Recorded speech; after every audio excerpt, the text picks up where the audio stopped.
ओम परमात्मने नमः। प्रिय बंधुओं, नमस्कार। श्रीमद् भगवद गीता के तृतीय अध्याय के प्रथम 10 श्लोकों पर प्रस्तुत किए गए पिछले वीडियो में हमने यह जाना था कि भगवान श्री कृष्ण की वाणी को सुनकर अर्जुन कहता है कि जब वे ज्ञान को कर्म से श्रेष्ठ समझते हैं तो फिर युद्ध जैसे हिंसक कार्य के लिए उसे क्यों प्रेरित कर रहे हैं, उसे युद्ध में क्यों लगा रहे हैं। अर्जुन मोहित है, भ्रम की स्थिति में है। वह भगवान से कहता है कि उसे कोई एक निश्चित मार्ग जो उसके लिए कल्याणकारी हो वह बताए। इस पर भगवान श्री कृष्ण उसे 2 प्रकार की निष्ठाओं के बारे में बताते हैं, एक सांख्य योग और एक दूसरा कर्म योग। दोनों ही मार्ग का लक्ष्य एक ही है, जिसे सांख्य योगी ज्ञान मार्ग पर चलकर और कर्म योगी कर्म के मार्ग पर चलकर प्राप्त करते हैं। किंतु भगवान कर्म करने की महत्ता को बतलाते हुए अर्जुन से कहते हैं कि कर्म ना करने से श्रेष्ठ है, क्योंकि कर्म किए बिना कोई भी एक क्षण के लिए भी नहीं रह सकता। कर्म किए बिना शरीर की यात्रा भी पूरी नहीं होती है। शरीर के जन्म लेने से मृत्यु पर्यंत कर्म करने ही पड़ते हैं, जैसे कि नियत कर्म, शौच, स्नान, दंत मंजन, भोजन, जल ग्रहण करना, भोजन की व्यवस्था करना, सर्दी और गर्मी से अपने शरीर की रक्षा करने के लिए आवश्यक वस्त्रों को पहनना और सुरक्षित रहने के लिए सुरक्षित स्थान की व्यवस्था करना, ये कर्म तो करने ही पड़ेंगे। अतः भगवान अर्जुन से कहते हैं कि वह कर्म फल की इच्छा से रहित होकर यज्ञ हेतु कर्म करे। ऐसे कर्म उसे परम धाम की प्राप्ति करा देंगे, जबकि अन्य हेतुओं, कामनाओं, इच्छाओं को पूरा करने के लिए किए गए कर्म संसार में बांधने के ही कारण बनेंगे। भगवान श्री कृष्ण ने अर्जुन को प्रजापति ब्रह्मा जी का उदाहरण दिया, जिसमें वे बताते हैं कि ब्रह्मा जी ने यज्ञ करके ही प्रजा की सृष्टि की रचना की और फिर उत्पत्त की गई प्रजाजनों से कहा कि वे यज्ञ कर्म करके इस संतति को, प्रजा को बनाए रखें और उसमें वृद्धि करने का कार्य करते रहें। ब्रह्मा जी ने उन्हें यह भी आश्वासन दिया कि इस प्रकार यज्ञ को संपन्न करने के लिए अपेक्षित सामग्री भी यज्ञ जो है उपलब्ध कराएगा। यहां आवश्यक हो जाता है कि हम यह जान लें कि यज्ञ किसे कहते हैं और यज्ञ के लिए कर्म करने से क्या अभिप्राय है।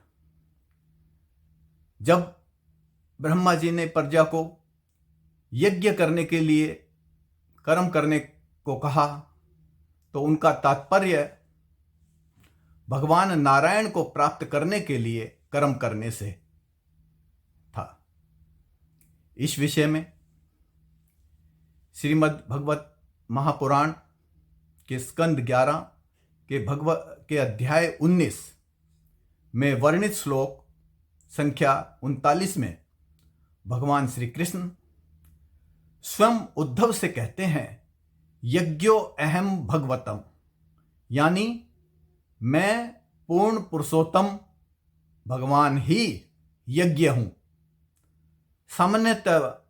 सामान्य भाषा में हवन में देवताओं को मंत्रोच्चारण के साथ उनका यथाभाग द्रव्य आहुतियों के रूप में अग्नि में समर्पण करने को यज्ञ कहा जाता है। लेकिन यज्ञ के लिए कर्म करने का वास्तविक और दिव्य अर्थ है भगवान के लिए और भगवान के निर्देशानुसार कर्म करना। इन कर्मों को करने का एकमात्र ही लक्ष्य होता है भगवान की प्राप्ति।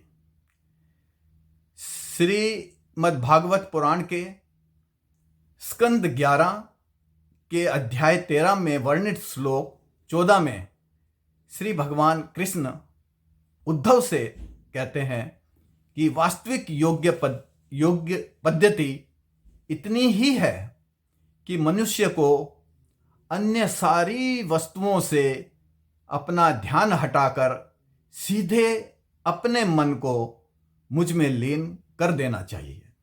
मतलब सब तरफ से अपना ध्यान हटाकर ईश्वर में ही अपने ध्यान को, मन को लीन कर देना चाहिए।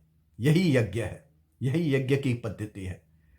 प्रजापति ब्रह्मा यज्ञ कर्म से प्रजा की रचना करने के बाद रची हुई प्रजा को कर्तव्य पालन करने हेतु प्रेरित करते हुए कहते हैं कि वे यज्ञ से प्रजा का संवर्धन विस्तार करें। इस प्रकार का वे निर्देश देते हैं। आज हम श्रीमद् भगवद गीता के अध्याय 3 के श्लोक 11 से श्लोक 20 तक पर चर्चा करेंगे और यज्ञ के भौतिक और पारमार्थिक दोनों स्वरूपों और कर्म करने के महत्व के विषय में जानेंगे। श्लोक संख्या 11 में ब्रह्मा जी प्रजा से कहते हैं, देवान भाव्यतानेते देवा भावयन्तु वः परस्परम भावयन्तः श्रेयः परम वा पश्यथा। हिंदी अनुवाद है, यज्ञ कर्म से देवताओं को करो उन्नत, देवता उन्नत करेंगे तुम लोगों को, एक दूसरे को उन्नत करते हुए परम कल्याण को प्राप्त हो जाओगे। ब्रह्मा जी प्रजा से कह रहे हैं कि वे यज्ञ करके हवन आहुति से देवताओं तक उनका यथाभाग पहुंचाए, यही उनका कर्तव्य पालन है। इस प्रकार वे देवताओं को उन्नत करें, उन्हें पुष्ट करें और बदले में देवता भी उन्हें उन्नत करेंगे। जो उनके लिए आवश्यक सामग्री होगी वह प्रदान करेंगे। इस प्रकार आपसी सहयोग भावना से कार्य करते हुए देवता और प्रजा दोनों की ही उन्नति होगी और वे परम कल्याण को प्राप्त हो जाएंगे। ब्रह्मा जी श्लोक 12 में कह रहे हैं, इष्टान भोगा नहीं वो देवा दास्यन्ते यज्ञ भाविताः तेर्दतान प्रदाय भयो यो भुक्तते स्तेन एव सा। हिंदी अनुवाद है, यज्ञ से पुष्ट होकर देवता भी कर्तव्य पालन हेतु सामग्री देते रहेंगे तुम्हें। बिना दूसरों की सेवा में लगाए जो भोगता है इस सामग्री को वह चोर है। ब्रह्मा जी कह रहे हैं कि प्रजा द्वारा हवन में अग्निदेव को साक्षी रखते हुए देवताओं के लिए द्रव्य सामग्रियों की आहुतियां मंत्रोच्चारण के साथ अग्नि को समर्पित करने से देवताओं को उनका भाग उन तक पहुंचता है। वे उसे ग्रहण करते हैं जिससे वे पुष्ट होते हैं, उनका बल बढ़ता है और वे अधिक शक्तिशाली और सामर्थ्यवान बनते हैं। यज्ञ से पुष्ट होकर बदले में देवता भी प्रजा को सभी प्रकार की जीवन उपयोगी भोग सामग्री उपलब्ध कराते हैं, लेकिन जो प्राप्त भोग सामग्री का भोग बिना दूसरों की सेवा में लगाए हुए करता है वह चोर कहलाता है। श्लोक 13 इस प्रकार है। यज्ञ शिष्टासीनः संतो मुच्यते सर्व किल विषय भुंजते ते त्व अघम पापा ये पंचायते आत्म कारणात। हिंदी अनुवाद है, यज्ञ अवशिष्ट के सेवन से मुक्त हो जाते हैं श्रेष्ठ मनुष्य सब पापों से। भक्षण करते हैं वे पाप का जो केवल अपने लिए ही कर्म करते हैं। भगवान कहते हैं कि संत जन प्राप्त भोग सामग्री को जो दूसरों की सेवा में लगाने के बाद बच जाता है उसे ही ग्रहण करते हैं। इससे उनके सभी प्रकार के पाप नष्ट हो जाते हैं। लेकिन जो लोग केवल अपने भोग के लिए सामग्री प्राप्त करने के लिए कर्म करते हैं वे पापों का भक्षण करते हैं, यानी पाप का संग्रह करते हैं। भगवान श्लोक 14 और 15 में सृष्टि चक्र के कर्म की व्याख्या कर रहे हैं। श्लोक 14 में कहते हैं, अन्नाद भवन्ति भूतानि पर्जन्यात् अन्न संभवा यज्ञात् भवति पर्जन्यो यज्ञः कर्म समोद्भवा। हिंदी अनुवाद है, प्राणी पैदा होता है अन्न से, वर्षा से संभव होता है अन्न, वर्षा होती है यज्ञ से और कर्मों से यज्ञ संपन्न होता है। जीव अन्न से पैदा होता है और अन्न पैदा होने के लिए वर्षा का होना आवश्यक है, जल का होना आवश्यक है। वर्षा यज्ञ से होती है और यज्ञ कर्मों से संपन्न होता है। यज्ञ करने से देवता संपुष्ट होते हैं, पुष्ट होते हैं, देवीय शक्तियां बढ़ती हैं और फिर देवता वर्षा करवाकर प्रजा के लिए अपने कर्तव्य का पालन करते हैं। श्लोक 15 में कहते हैं, करम ब्रह्मोद्भवम विद्धि ब्रह्म अक्षर समुद्भवम तस्मात् सर्वगतम ब्रह्म नित्यम यज्ञे प्रतिष्ठतम। कर्मों की उत्पत्ति वेद से जान, वेद प्रकट हुए हैं अक्षर ब्रह्म से, इसलिए सर्वव्यापी ब्रह्म नित्य स्थित रहता है यज्ञ में। भगवान अर्जुन से कह रहे हैं, यह जानो कि कर्मों की उत्पत्ति वेद से हुई है और वेद प्रकट हुए हैं अक्षर ब्रह्म से, यानी ओम अक्षर से। ओम अक्षर पर ब्रह्म परमात्मा का ही द्योतक है, स्वरूप है। इस प्रकार सर्वव्यापी ब्रह्म ही यज्ञ में नित्य स्थित रहता है। श्लोक 16 में भगवान कह रहे हैं, एवं परिवर्तितं चक्रम नानुवर्त्यते हि च अघायोर इंद्रिया रामो मोघम पार्थ स जीवते। हिंदी अनुवाद इस प्रकार है, जो अनुपालन नहीं करता लोक में प्रचलित इस सृष्टि चक्र का, इंद्रिय भोगों में रमकर वह पापी व्यर्थ ही जीवन जीता है। जो मनुष्य लोक में यज्ञ नहीं करता, अपने स्वयं धर्म कर्मों को नहीं करता, यानी सृष्टि में जो प्रचलित चक्र है उसका अनुपालन नहीं करता और केवल इंद्रिय भोगों में ही रमा रहता है, इन भोगों का ही सेवन करता रहता है, वह पापी होता है, व्यर्थ का ही जीवन जीता है। श्लोक 17 में भगवान कहते हैं, यस्त्वातम मर्तिदेव शात आतम तृपतश्च मानवाः आत्मनेव च संतुष्टस्य कार्यम न विद्यते। हिंदी अनुवाद है, जो मानव अपने आप में रमण करता है और आत्म तृप्त रहता है। नहीं होता कोई कर्तव्य उसके लिए जो स्वयं में संतुष्ट रहता है। भगवान कहते हैं कि जिस मनुष्य ने आत्म तत्व को जान लिया है, यानी आत्मा के स्वरूप को पहचान लिया है, समझ लिया है, वह अपने आत्म स्वरूप में ही रमण करता है, आनंद का अनुभव करता रहता है, वह तृप्त हो जाता है, उसी में संतुष्ट रहता है। कुछ और पाने की चाह, इच्छा, कामना उसमें नहीं रहती। अतः उसका अपने लिए, अपने स्वार्थ के लिए कोई भी अन्य कार्य करना बाकी नहीं रह जाता है, कोई भी कर्म करना शेष नहीं रहता। अगले श्लोक में प्रभु भगवान ने यही कहा है, न एव तस्य कृतेन अर्थो न कृतेन एहि कश्चन न च अस्य सर्वभूतेषु कश्चित् अर्थव्याप आश्रयः।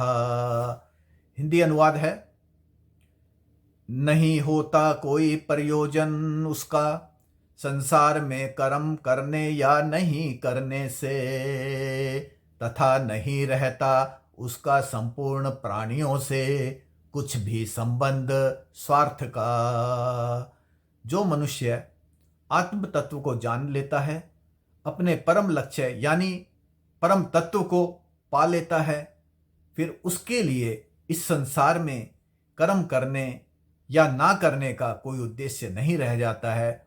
उसका अन्य सभी प्राणियों से अपने स्वार्थ के लिए कोई संबंध नहीं रहता। उसके सभी क्रियाएं, कार्य केवल दूसरों के कल्याण के हेतु ही होते हैं। श्लोक 19 में भगवान अर्जुन को निर्देश देते हैं, तस्मात् आसक्तः सततम कार्यम कर्म समाचर असक्तो ही आचरण कर्म परमाप्नोति ही पुरुष। हिंदी अनुवाद है, इसलिए छोड़कर आसक्ति तू कर निरंतर अच्छी तरह अपने कर्तव्य कर्मों को। आसक्ति रहित स्वधर्म आचरण से पुरुष निसंदेह प्राप्त होता है परमात्मा को। भगवान अर्जुन को आसक्ति छोड़कर अपने नियत कर्तव्य कर्मों को निरंतरता और कुशलता से संपादित करने का निर्देश देते हुए बता रहे हैं कि कर्म और कर्म फल में आसक्ति का त्याग कर स्वधर्म आचरण करने यानी नियत कर्मों को कुशलता के साथ करने से मनुष्य परम तत्व यानी परमात्मा की प्राप्ति कर लेता है। श्लोक 20 में भगवान श्री कृष्ण अर्जुन से कह रहे हैं, कर्मणे हि संसिधम आस्थिता जनक आद्याः लोक संग्रहम एवपि संपश्यन कर्तुम अर्हसि। हिंदी अनुवाद है, कर्मों के द्वारा ही परम सिद्धि को प्राप्त हुए थे राजा जनक आदि। लोक संग्रह के भाव को देखते हुए भी कर्मों को अवश्य करना चाहिए। भगवान यहाँ कर्म करने की महत्ता बताते हुए कह रहे हैं कि राजा जनक जैसे महापुरुषों ने भी कर्म करते हुए ही परम सिद्धि की अवस्था को प्राप्त किया था। भगवान आगे यह भी स्पष्ट करते हैं कि कर्म और कर्म फल में आसक्ति त्यागने का यह अर्थ नहीं है कि चूंकि हमारा कोई स्वार्थ नहीं है तो अब हमें कर्म करने की भी कोई आवश्यकता नहीं है। भगवान कहते हैं कि हमें लोगों के कल्याण हेतु और उन्हें सही मार्ग दिखाने हेतु भी कर्म तो अवश्य ही करने चाहिए। आज की चर्चा को हम यहीं विराम देते हैं। आगे आने वाले वीडियो में अध्याय 3 के श्लोक संख्या 21 से श्लोक संख्या 26 तक पर चर्चा की जाएगी। अवश्य देखिएगा। अनुरोध है कि जिन बंधुओं ने अभी तक चैनल को सब्सक्राइब नहीं किया है, कृपया वीडियो के अंत में दर्शाए जा रहे चैनल के चिन्ह लोगो जो सालासर बालाजी के मुखारबिंद के रूप में है को टच करके चैनल को सब्सक्राइब अवश्य कर दें, या फिर वीडियो के नीचे दिखाई दे रहे सब्सक्राइब बटन और घंटी के निशान को टच करके सब्सक्राइब कर दीजिएगा। बहुत बहुत धन्यवाद। नमस्कार।